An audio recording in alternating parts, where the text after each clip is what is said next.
We just watched a 3v1 asymmetrical multiplayer horror experience, and I just got all those words correct.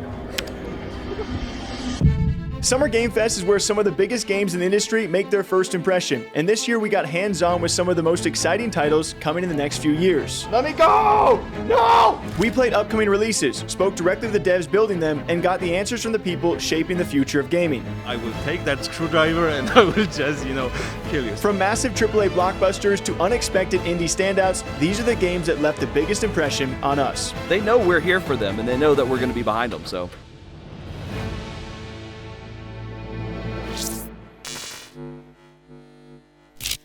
We are talking to the boys over at Bethesda on Fallout 76 and one of their latest updates. I'm John Rush, creative director on Fallout 76. I'm Bill Acost, production director on Fallout 76. So you probably know as well as I do, as well as all of us out there do, that the Wasteland, it can be a dangerous place, right? And ever since Vault 76 opened its doors almost 8 years ago, we've had tons of Vault dwellers spilling out into Appalachia. Not just tons, we've had millions. I mean, Vault 76 is a huge vault, evidently. Now, Fallout 76 didn't have the best launch back in 2018. There were a ton of bugs, not much story, and the world felt empty. But 7 years later, the devs are still committed to improving the game step by step with updates like infestations. But how do they know what the players want?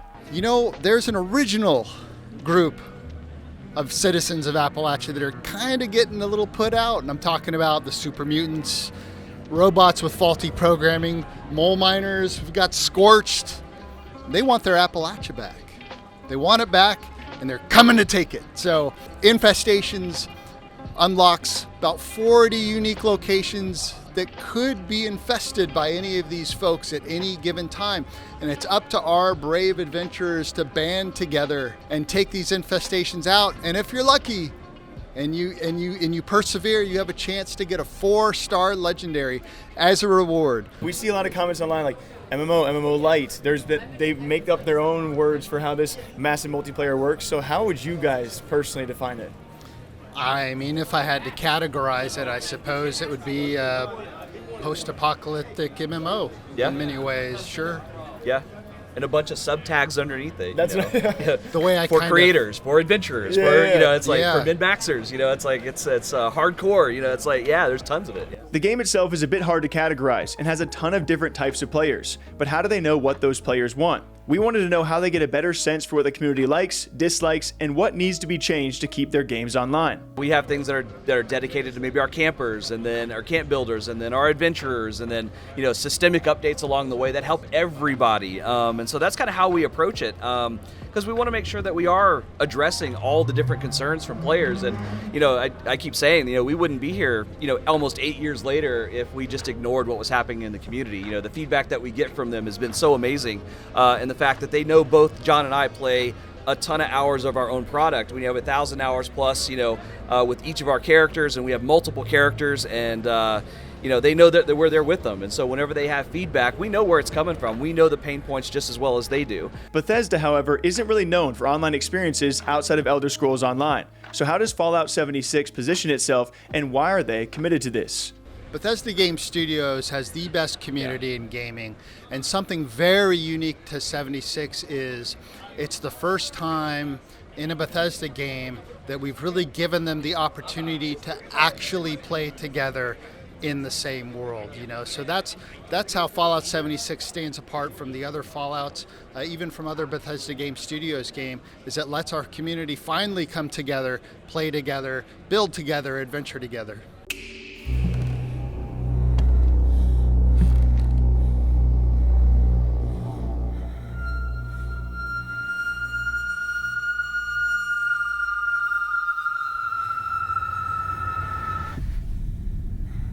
What's the setting for this story? So when a player first dives in, what is the lore? What's the background story of the game we're trying to play? Yeah, I'll let Andres finish this one, but it is an Argentine game. It is a game from Argentina that takes place in Argentina with Argentine characters. Like the culture and the language, it was made in Castellano first before we translated to English. Tenebris Somnia, a game that honestly felt like a passion project or an interactive movie, something straight out of Netflix. The big hook is that it has live-action cutscenes created by an award-winning film crew from Argentina, and you could feel how much they love their game. Well, the story is that the character Julia who's the protagonist, who's her, is having nightmares about her ex-boyfriend being killed by monsters, like every night.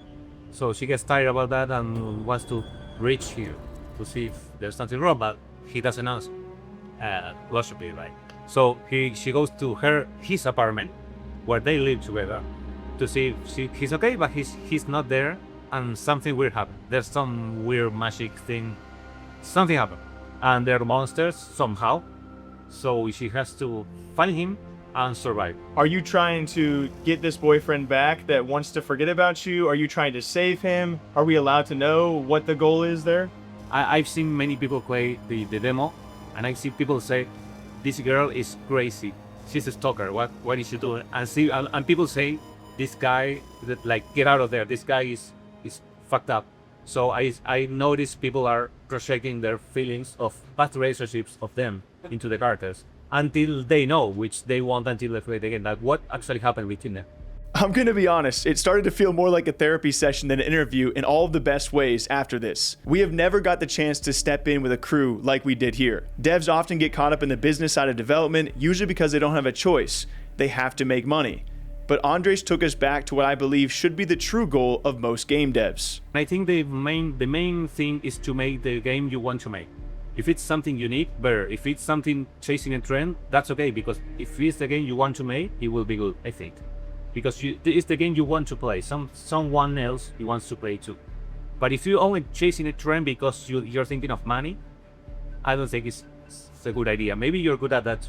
Maybe you're just a person that knows how to make money, even it's not the game they would play, and that's okay too. But in my case, it's the game I want to make. What's it like to act out all of these live action cutscenes and then to also see yourself play out as this main protagonist in the video game? Are you like playing the game in between shoots? Did you just film all of this all back to back to back? Like what has been your process throughout all of this? We had to wait for locations to be found that could be adapted to the game.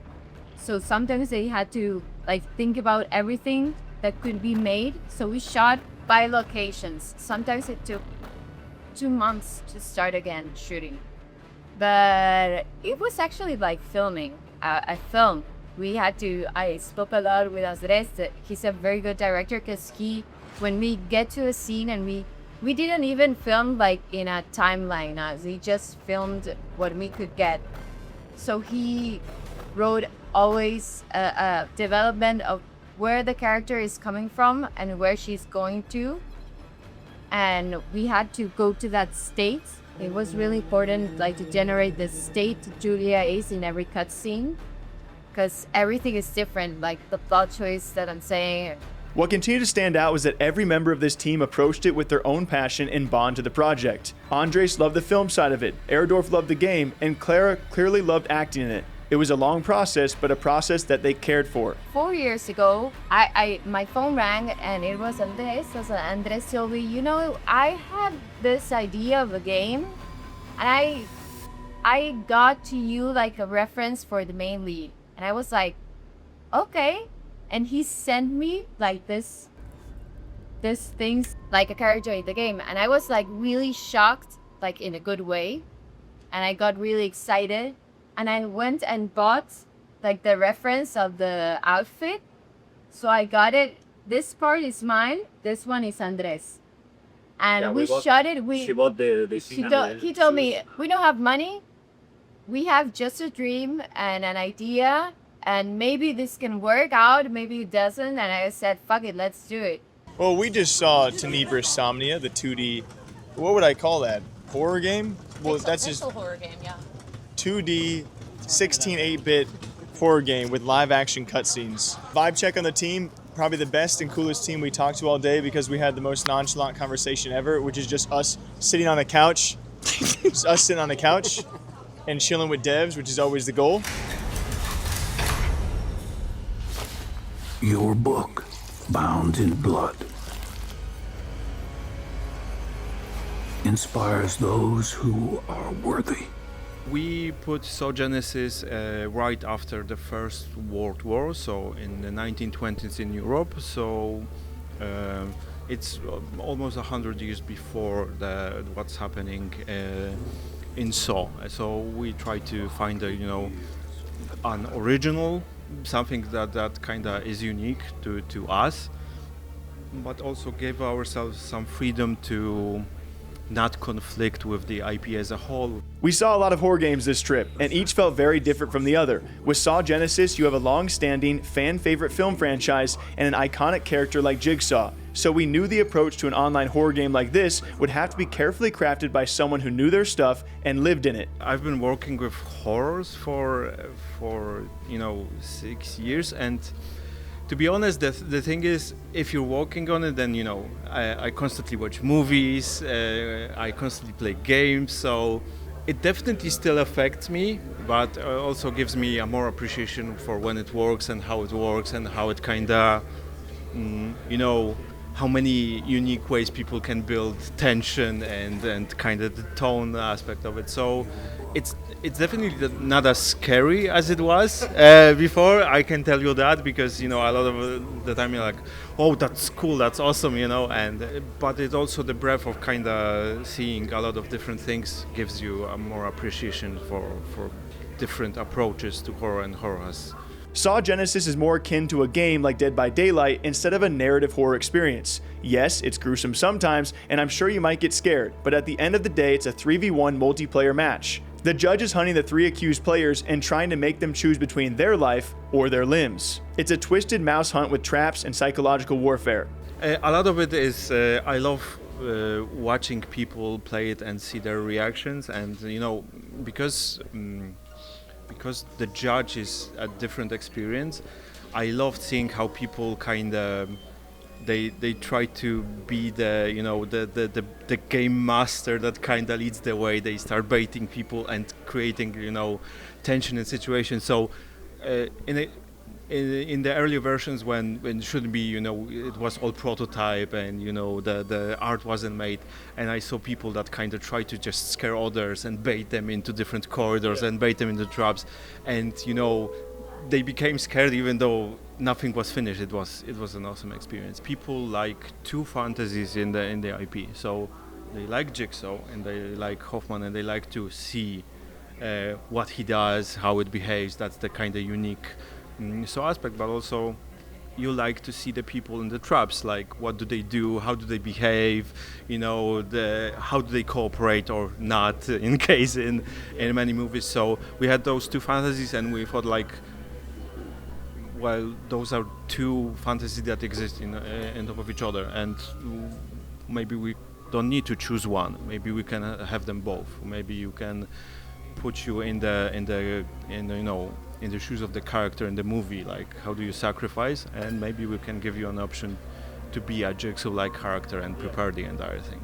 So of course we wanted to know more about these judges and the accused. What are the gameplay differences though? What is the tension we are trying to balance on each side? You play as the kind of the smart controlling guy. The location is yours, so you have secret passages, you have different levels that you can work on, that you can observe from, you can track, you can bait people, and you prepare traps. So you set them up on the level, and you try to basically force the accused to drop down, and you can then give them a choice of the rehabilitation trap, and then the rest is up to them. So this is the kind of the constant tension between them, like you want to trap them, but you don't want to actually kill them, and they want to actually kill you and escape. So that kind of tension between them is the core of the game. This is the kind of the basic loop, and for Judge is mostly observation, preparing traps, and deciding when to strike, because he's definitely weaker. If you just go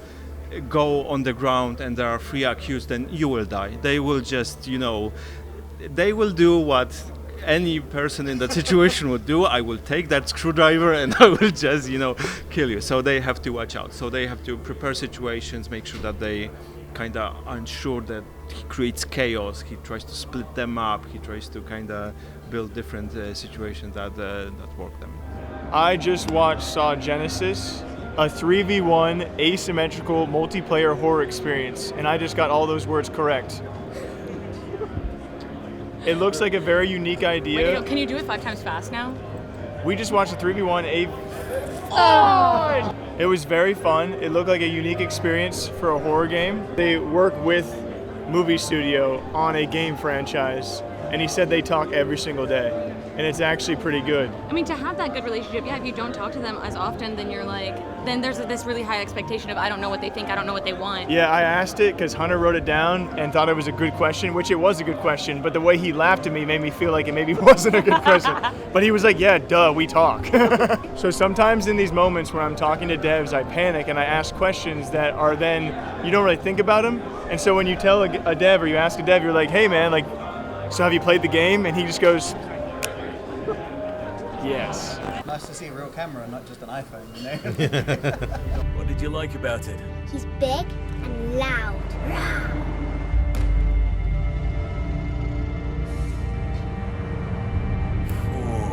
I think my favorite is the Diplodocus.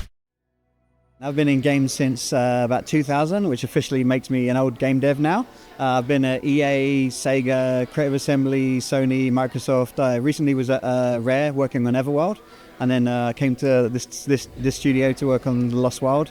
I previously was lead designer on Alien Isolation, so I tend to look at a lot of the mechanics in this game via that lens, but also some of the work I did on Everworld. Gary Napper. You might not know the name, but you probably know his work on Alien Isolation. He did a large part of the game's core mechanics, world interactions, system designs, and AI behaviors, including the alien creature itself. But now instead of aliens, he's focused on dinosaurs, and is teaming up with someone who has a strong passion for them. Yeah, I don't quite have the same rich history as Gary. Before setting up the studio, I was working at augmented and virtual reality studios, building out experiences and software for movie companies like Disney, Marvel and stuff. So a lot of background in that before setting up the studio in the last 5 years, I'd say. Yeah. Well, you started this game when you were like a teenager. Yeah, I mean, prior to that, my passion for dinosaurs and fiddling and wanting to play, and a bit of a dino nerd and a bit, yeah. I think it was shortly after we released Alien Isolation, Nick got in contact with me and was just, I love your game, I'd love to talk to you about what we're making. And just seeing what they were creating and just how exciting it was, I was like, just trying to help them as much as I could over the years. And then, yeah, luckily with Annapurna's backing and kind of getting together with a publisher, it was like, we're building out this studio and we can start making something. So for me, I was like, yeah, there's a real opportunity to make something exciting here. And that is the sort of set of emotions a player feels when they're against an animal, not so much a monster. Isn't just this hate, kill, shoot, death to this thing. It's like, there's a sense of awe, and like, you know, you don't necessarily want to kill it, you want to let it go about its day. And we said that if we did let you kill the dinosaurs, we'd want you to feel guilt. Like, what have I done? This like magnificent creature just laid out before me. So yeah, it's a really interesting set of emotions to play with as a player. Dinosaurs aren't just monsters in this game. Yes, they're terrifying, but that's because they are dangerous animals. The studio wants you to feel something when they're around you. Different species behave differently, and the players will feel those differences. There's a balance between the awe and terror. Yeah, and I think for me, my role has evolved because, you know, we're very much a grassroots studio. You know, we started with just prototyping and working and moonlighting in our spare time. And I was a developer first, and then I've transitioned now to running a studio. And my main priority now is, you know, finding great people and retaining great people and sharing the vision and finding people that can, you know, support that vision and execute on it, basically. For me, I feel like most teams are inspired by either the things they like or the things they've worked on. And quite often it's more the things they've worked on has given that physical skill to execute on the idea. So like the other day we were talking about a sequence in our game that one of our designers has made something similar in a previous game, and just him being able to speak to that with a level of experience of actually if you try this it's going to be way better, I think has so much more of an impact on that than the games you've been playing. Just creating a new experience to play, like whether that's focused on cinematography, atmosphere, tension, you know, I look at this like as a feels thing first and foremost. Like, how does it feel to walk in a forest where you don't even know if there's an animal, but you might feel you're hunted, or you're playing the game in your head with the anticipation. So for me, it was, you know, all about the vibes really, and capturing that kind of emotion, and then the game followed basically, if that makes sense. I think there's also, I'd say, a huge inspiration that we see a lot on the team is just science. Or the amount of the time the team's like, they've just found this out about this type of dinosaur and how this joint moved, or like, well, the Hatzegopteryx we've got in there. There's endless debates about like which way the kind of ankle should face and how it should animate, and it's just like each time something like that comes in, like people sharing like animal documentaries, or what was that dinosaur show you guys were talking about on? Is it Netflix or Prime? Prehistoric Planet. Yeah. There's a couple of other recent ones actually. So Yeah. dinosaurs are, we feel like back in business. Like there's a lot of media coverage around dinosaurs now. There's been at least 2 documentaries in the last couple of years. And yeah, it's a really fun place to be because we've obviously tried to maintain authenticity by making sure the medals look realistic and they move correctly. And that could be as simple as like the wings folding correctly, and all of our comments on YouTube are like, oh yeah, they've done it right. There's a big paleo community out there, and we're like, yes, when we see that, so we know that we're onto something good, and that's a big part of the why, I would say, for this game. We just got out of the Lost Wild. Very nice devs. We actually sat down with a couple of the guys. If you guys like dinosaurs, you're definitely going to enjoy this game. Very nice team. So if you're a fan of New Game Plus, we are definitely going to try our best to talk to these guys. Summer Games Fest also brought a lot of games we got to see or play, but not film interviews for. Crimson Moon is a gothic RPG where you're half human, half angel fighting through demons, the undead, and vampires. There are soul-like features, but also weapon-specific abilities and a fresh spin with roguelike progression and co-op gameplay. Nekome follows a young man seeking vengeance after his family is killed by Nazi soldiers. Phantom Blade defines itself as Kung Fu Punk, as an action RPG with martial arts, weapon combat depending on what weapon you use, and a dark world inspired by Hong Kong action cinema. Blood Message is a cinematic single-player game about a nameless messenger and his young son fighting for survival across a war-torn Tang Dynasty-inspired China. Aion 2 is the follow-up to their first MMORPG title, heavily focused on aerial combat, character customization, faction warfare, and massive environments. Ace Combat 8 is the next mainline Ace Combat entry that brings high-speed arcade dogfighting, cinematic missions, and dramatic aerial warfare back to the title. And finally, Aniimo. It's a free-to-play, open-world, creature-catching action RPG where players bond with magical creatures and can become the creatures too. This might be the first time I crack a smile, because you guys know we're MMO guys. Coming from the RuneScape world, Aion 2 looks fantastic. I think the big focus they had was all on customization. They said they spent over a year just on customization options. We're talking about 200 plus customization options. That means eyebrows, feet, hands, wings, backpacks, mounts, whatever, and thousands of items. So a heavy emphasis on customization. And I think one of their defining factors they told us too is the flight in this game. And they got us a bunch of B-roll and a bunch of clips, but the flying, apparently seamless. They also have air travel that kind of speeds up travel. It's a form of fast travel, but they have flying that looks tremendous in a ginormous world where they say it is seamless.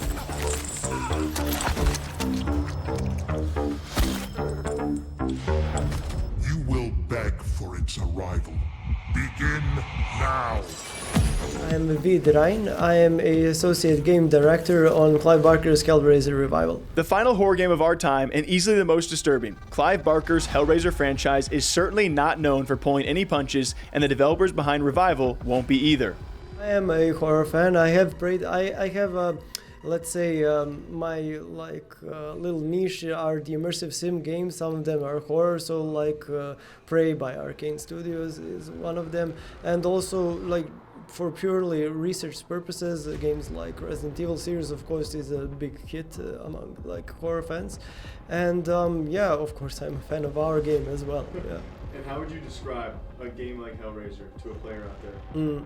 So Clive Barker's Hellraiser Revival is a brand new first-person survival horror action game, which means there is a way to combat your enemies, not just your, let's say, typical walking simulator type of horror, but more of a unique blend between different playstyles, I would say. You know, you will have like a combat encounters, some stealth encounters, sometimes you will just have chase sequences where you have to run from your enemies, some traversal puzzles. So yeah, it's unique. I would say it's a Hellraiser game, like the first one in the history of video games, which is purely like Hellraiser.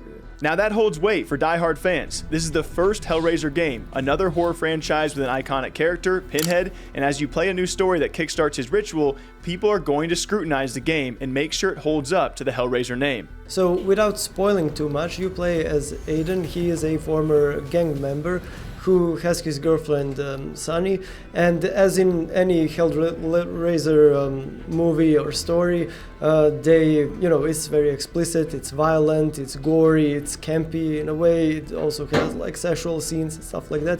So it starts with a sex scene between the two of them. They play with the puzzle box configuration. They open it, and it summons a portal to a hellish landscape of labyrinth. And from there pour these demonic or angelic entities known as the Cenobites, depending on your perspective. And their leader is the Hell Priest, known as Pinhead. And they tear her soul apart, which means that now it is your objective to free her from the labyrinth. And those configurations play a huge part in the gameplay. Can you describe some of, or maybe a lot of the things that the configuration can do for players? Yeah. So the configuration come in a variety of forms. The most famous ones in the movies is the Lament configuration. Ours is a slight variation on it. It is called Genesis configuration for narrative purposes, which you will find out in the game. And so the Genesis configuration also doesn't have only the story role, but also a gameplay role where you can use it to cast certain abilities like telekinesis or fire manipulation and others that were not part of this demo but will be in the final game. How do you guys approach adapting an IP like this for a video game? And I think you told me downstairs, like, to do it justice. Yeah. How's that process go? Yeah, so that was our North Star, I would say. Like, we really wanted to do justice to the Hellraiser as a franchise, especially since it's the first game in the history. So we worked closely with Clive Barker to create a story that is unique. It's set 20 years after the original Hellraiser film from the 1987. So Clive Barker has been involved from the start, especially in the ideation phase, where we were just figuring out what's the best story that we could say in this world. And then afterwards, once we nailed it and we got his approval, he moved into more advisory role where we would send him builds and he would provide the feedback to us just to, I would say, nudge us into the right direction. This is kind of more of a on your own side. What's it like working and like living in every day on a title like this? Do you feel like it affects you outside of everything? Like you're looking at certain imagery or diving into a certain world, you're thinking about people's psychology or all of these like kind of dark themes. How does that affect you outside of, in the rest of your life? Well, yeah, people don't believe, and maybe it's a silly answer, but I'm kind of numb to it after a while. I mean, I take it seriously in a way, but also like after working on it for so long, you are just trying to like nail and perfect the balance of it and the amount of it, So I don't have any problems with it. I mean, it was very fun. It was a fun ride, and especially like Hellraiser fans, I think they will enjoy the game and they will see like, if you're having fun making it, probably people will have fun playing it, and I think that's the secret to good game development. We just played Clive Barker's Hellraiser, and that is a dark themed game. If you're into dark borderline psychological horror, you will enjoy that game. I really enjoyed the balance they gave us in the demo between action and the more horror puzzle-esque. I don't even know what you would call that. I call it psychological, but it's probably another name. It is. Twisted for sure. I was definitely glad it didn't go on because I was like alone. And I got scared a couple of times, and the main game is definitely going to be scarier. Very good, but I can't stress enough some of the things I saw.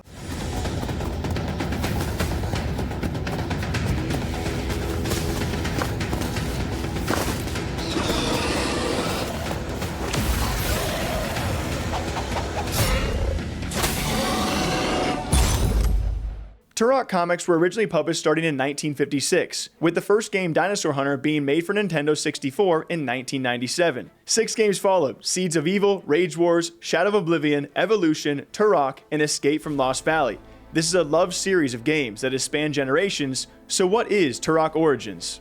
Turok Origins story takes place many years before the event of the original games, and you don't need to play them to know what's happening, because this is a completely different story, and you play as you will see explore the Order of the Turok, which are mystical warriors that are bound to protect the humanity and the universe against the multiple threats. And so, speaking of these threats, like what's the loop when a player drops in here? What's the end goal when exploring all of these threats? You have a main story with Turok, and that will get you through many different planets, many different enemies, many different experiences. And that's where you're gonna get, and you're gonna get unlocking a lot of cool weapons, a lot of cool abilities, a lot of things to progress. So when you go into Turok, you get to experience amazing combat and to unlock very useful and very cool looking weapons and abilities. Is that where the name Turok Origins comes from? This is a new story? Absolutely. To speak for itself? Yes. In a new age title like this, combat mechanics are important. The game boasts the ability to switch between third and first person whenever you want, as well as being able to play as different warriors with their own individual playstyles. This is a dynamic combat with many different options for players. You get amazing sci-fi weapons, you have cool abilities that bend your suit and morph it into the abilities of different life forms. You got your classes, your primal forms that give you access to a whole new set of abilities. Players that enjoy deep combat are in for a treat with Turok Origins. And you also have finishers. I think you Absolutely. could also talk about, I don't know if I can't call it the plant system, but the ways to get back health and get back ammo from the universe itself or from the planet itself. Right, the finishers. Most enemies can be finished off in amazing animations, very gruesome, very cool to do, but not only cool to do, but they also give you valuable combat resources. So you get your ammo from plants, and from those finishers, you get your shield from those plants as well. And it's all very connected with the nature theme of the Turok, that are warriors that are very connected with that kind of nature. And I think for me, one of the really interesting parts that you showed us right away was the swapping of POVs. You can go from first person to third person. Now that I say that, I realize I really stayed in one, but you can go first person or third person, and you can switch shoulders, right? Yep. Is what you showed me, left to right. Absolutely. Which I thought was a very unique feature. So can you speak more to that? Absolutely. We wanted players that enjoy different perspectives to be able to enjoy Turok. And adding this feature of changing between first person and third person at any moment really takes things to the next level. What you just saw there was the time bubble, one of the warrior's abilities that slows down everything within it. The game was littered with cool combat features just like that, but we wanted to go a step further than what we played in the demo. What are the bosses like? How deep are the systems? And how does Turok Origins balance everything it has to offer? You can play completely solo, offline, no online connection required, and you can play co-op with parties of 2 or 3 players. And when it comes to bosses, what can people expect? What can we know about them? I'm sure they will exist. Can we know how many or how that will scale? There are plenty of bosses, and there are plenty of variety, massive size, amazing attacks. You got the classic, you got the T-Rex, Triceratops, and many more that I won't talses about. But believe me, the bosses department is well taken care of. Do you have any idea what players can expect for a playthrough time when playing through all of this? The main story is about 12 hours, but the game has immense replayability because you have so many systems to upgrade, so many meta progression. You can upgrade the weapons, the echo sinks, the classes, each has its own skill tree. And that, together with other systems that you haven't even seen, the mutagen system, the talismans as well, you get so much to do. And even when you finish the campaign, you get a new difficulty and you get more missions. How do you guys kind of balance all of this sci-fi natured stuff into one game that also stays true to Turok and what you want to present there? We looked at Turok from the beginning to the original games, and we wanted to get it right. And a lot of effort was spent into getting that mix right. And I think that what you play today is the final proof of that, that work and that final great result that we have with the cool mix of dinosaurs, sci-fi, and the different worlds, different ruins, different jungles. There's such a variety of biomes. It's really amazing. Talked to our boy Carlos. Super fun conversation. First game of all Summer Games Fest, I played on a mouse and keyboard and had a really good time. We got to play together. It's a single player or a 1 to 3 player co-op shooter game. Very, very fun. And this is the first game, aside from one in the 90s, that's actually going to be on all these consoles. Very, very fun world. And the combat, certainly unique for this one too. Also, you can switch between first person, third person, and switch shoulder POVs. Very cool.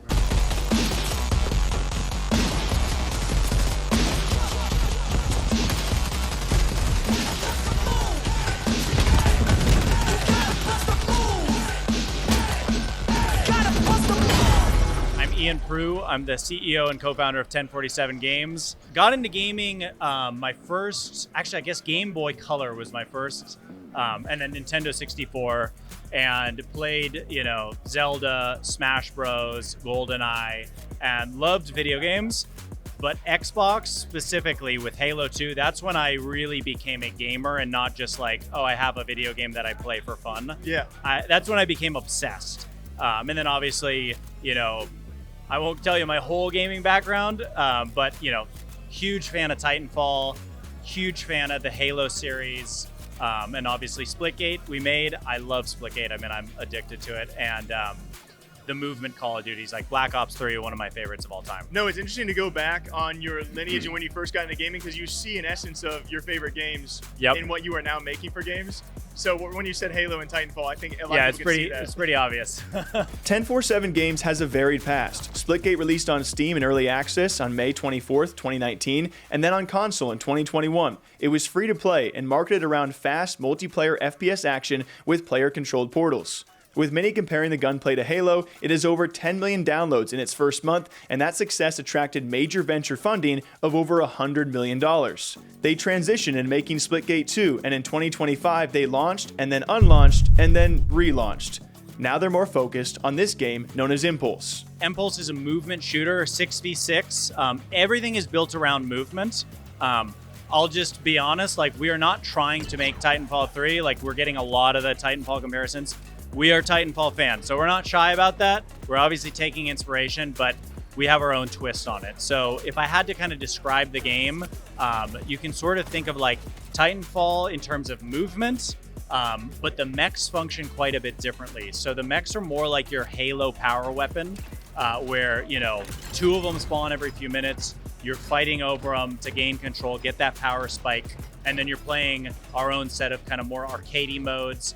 Right now we're showing the one you played was Upload, where there's sort of a neutral objective, 6v6, fighting over that. You can pass to your teammates. You got to bring it into the enemy team's base, so it's kind of the opposite of Capture the Flag.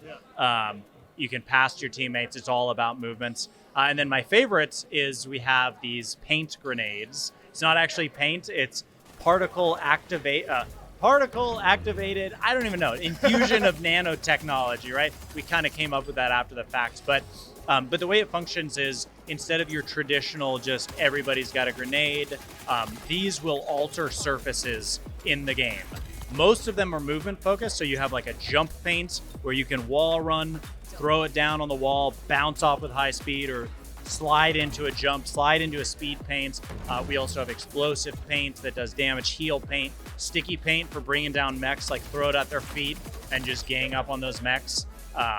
So there's a lot, but really at its essence, this is a movement shooter. Everything about this game is movement focused. The task ahead of 1047 is having a defined identity. They're known for Splitgate, and they have a lot of inspirations for Impulse, but what makes it different from all of those things? Obviously, Titanfall is a huge inspiration. It is different, but it's still a game with wall running, grapples, and mechs.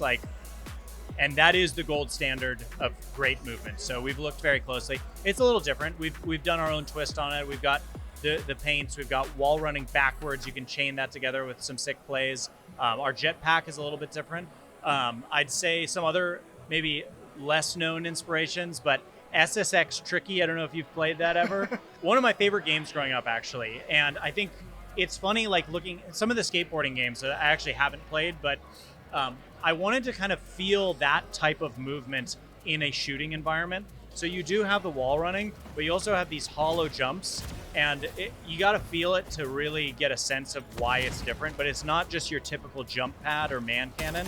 It's much more of popping off a jump in a snowboarding or a skateboarding game, chaining that into a wall run or a slide or a paint. Gunplay though is much more like Splitgate or Halo. I think one of the things that we actually experimented with ADS, and we've seen some people love ADS, some people love hipfire. From our playtests internally, and also with some, we've invited hundreds of people, but not crazy. Kind of the consensus has been, for a game that is this fast and this movement focused, you don't want to have to worry about ADS. If I'm wall running and grappling, I just want to point and click. So we definitely wanted to have that kind of old school Halo gunplay, and then I'd say I guess art style, but we kind of are going for like a grittier version of Mirror's Edge. But tons of inspiration from tons of games with our own unique twist on it. Super fun, definitely very movement based. I feel like the FPS genre is lacking in kind of like innovative and modernizing a lot of old titles that we love. It was very fun to play though, very, very fun. And I always love split gate gunplay, so I'm a sucker for that. I was on mouse and key, and I had a little had a little bit of area, okay, and the sensitivity was definitely off. It was definitely off. No, very fun. Definitely a game I'll be playing, and I think I would be good at it because it's also inspired by Titanfall, Halo 2, has a little Black Ops inspiration. So very fun. Would you look at that view? What a theater, what a vibe. This year's Xbox Showcase came out swinging, kicking things off with a new Anniversary Edition console that Asha even ended up giving away to the fans there, Oprah style. You will be getting one for free later this year. We got the first gameplay reveal for Gears of War E-Day, taking us back to the day the Locust emerged and the bond between Marcus and Dom began. And Halo Campaign Evolved was announced for July 28th and revealed new missions coming to the game. Call of Duty Modern Warfare 4 showed off its new DMZ extraction experience, while Clockwork Revolution returned with more steampunk chaos. Doom the Dark Ages is getting a new campaign expansion called Revelations, and Fable finally locked in a February 2027 release date, with Haley Atwell joining the cast and Jack of Blades teased in the trailer. Senwa was a new action-adventure set in the Hellblade universe, and Toys for Bob finally brought back Spyro with A Realm Beyond, the first original Spyro game in almost 20 years. State of Decay 3 also finally got its first gameplay trailer with co-op survival, settlements, and a bigger blood plague threat. The list really went on and on, especially as we saw the partner games. Bad Magpie, Castlevania, Crazy Taxi, The Devil's Deal, Metro 2039, Valor Mortis, Vivarium, and Wolong 2 all showed up. We just got out of the Xbox Games Showcase. It was fantastic. A lot of cheers, a lot of oohs, a lot of ahs. My biggest awe, Halo Campaign Evolved, naturally, as I voice crack. Halo CE looked beautiful. We talked about this, I'm really big into multiplayer, but I will say they made it look beautiful. And the spaceship cutscene, I was wondering where that comes into play, so Halo is definitely top of my list. I think Valor Mortis looked tremendous. I think the curveball, the dark horse that people maybe walked past or maybe breezed past, Join Us, the game about like starting a cult. Everything just looks really good, looks a lot better. My name is Mark Rosewater. I'm the head designer for Magic the Gathering, and I'm the vision design lead for Marvel Superheroes. I've been playing since the very beginning. Magic came out in the summer of 1993. That's when I began. A year later, I started freelancing for the company, and a year after that, I joined full-time. So I've been working full-time for Wizards since 1995. If you can't tell, Mark Rosewater is the OG. He's been around the block and knows his stuff. In fact, he's responsible for the direction of Magic's cards and sets, and in talking to him, you can tell just how much passion he has for the game, even when approaching a brand new set. So the very first card I designed, so Aaron Forsyth is my boss.